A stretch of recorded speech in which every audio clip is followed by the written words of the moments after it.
Comment కనుక hero చూసుంటే అక్కడే చచ్చిపోతారు భయ్య. ఏంటి భయ్య ఇది?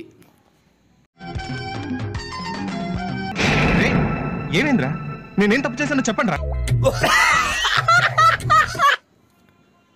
నువ్వేం తప్పు చేయలేదు భయ్య, మేమేం చేసాం, నువ్వేం చేయలేదు చెప్పు.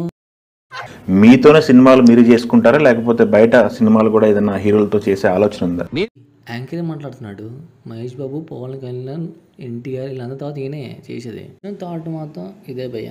మీరు సార్ హీరో సార్. స్ట్రైట్గా అవును సార్.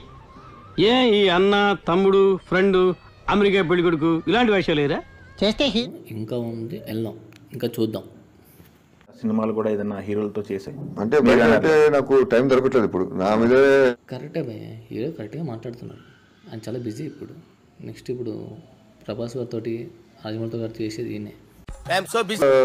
చేస్తాం సినిమా. ఓకే.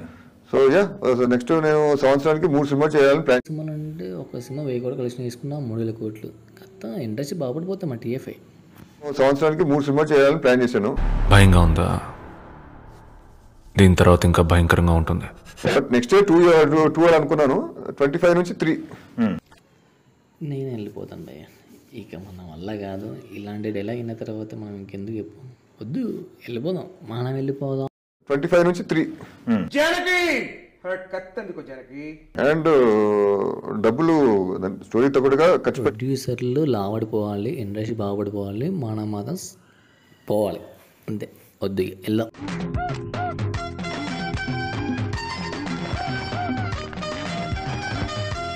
హీరో గారికి కామెంట్ చూపిస్తే సరిపోతుంది అనుకుంటా. దానికి లైక్స్ ఎన్ని ఉన్నాయో, ఆ కామెంట్కి ఎలా ఉందో తెలిస్తే అర్థం చేసుకుంటాడు. ఓకే. మీ సినిమా కోసం మీ నాన్నగారితో ప్రొడ్యూసర్గా పేరేయించారు బసవరామ తారక. హీరో గారికి ఆ మాత్రం లేకపోతే హిట్ అవడం చాలా కష్టం అనుకుంటా యాంకర్ గారు. ఇదేనా మీ inner feeling? First of all మీరు సినిమా చేస్తాను మళ్ళీ రీఎంట్రీ ఇస్తానన్నప్పుడు మీ ఫ్యామిలీ రియాక్షన్? మసలుడే కానీ మహానుభావుడు. నాకు మాత్రం ఇదే డైలాగ్ గుర్తుకొచ్చింది భయ్య. మీకేమనిపించింది కింద కామెంట్లో చెప్పండి. చాలా హ్యాపీ ఫీల్ అయ్యారు. మంచిదే కదా, కానీ మంచి స్టోరీ సెలెక్ట్ చేసుకోమని చెప్తా. అన్నయ్య గారు ఏమన్నారో అది కూడా చెప్పండి భయ్య. విష్ ఆల్ ద బెస్ట్ అన్నారు. బాగా పర్ఫామ్ చేయి, విష్ ఆల్ ద బెస్ట్ అన్నారు. ఓకే అమ్మా, ఆల్ ద బెస్ట్. వాడే ఉద్దేశంతో అన్నాడు. ఇక చాలు భయ్య, నెక్స్ట్ వీడియోలో పార్ట్ 2 గురించి తెలుసుకుందాం. ఇప్పటివరకు అయితే ఈ వీడియోని ఎంజాయ్ చేయండి. వీడియోని అయితే లైక్ చేసి సబ్స్క్రైబ్ చేయండి. Thanks for watching. జై హింద్.